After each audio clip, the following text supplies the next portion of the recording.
En fait, chaque fois que nous participons à la CIIE, nous trouvons des différences. La CIIE, c'est une plateforme où nous pouvons montrer ce que nous avons réalisé en Chine au cours des dernières années. Nos véhicules ne semblent pas avoir beaucoup changé sur le plan extérieur, mais nos activités en Chine, elles, ont en fait changé radicalement. Par le biais de la CIIE, nous voulons également transmettre ces informations à nos clients.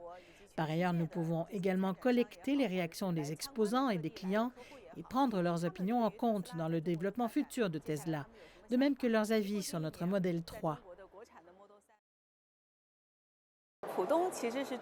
Pudong est en fait un microcosme de la réforme et de l'ouverture de la Chine, où se sont accumulés les espoirs de chacun, y compris nos aspirations pour l'avenir. Rétrospectivement, la décision est en fait venue très naturellement.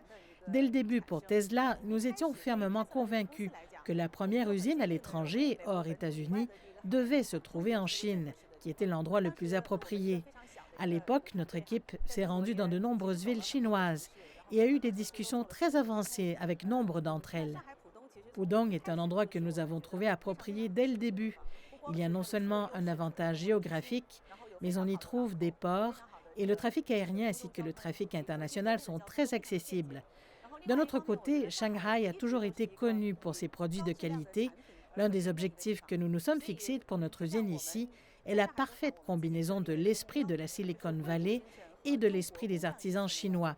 Et je pense que cela peut être très bien illustré à Shanghai.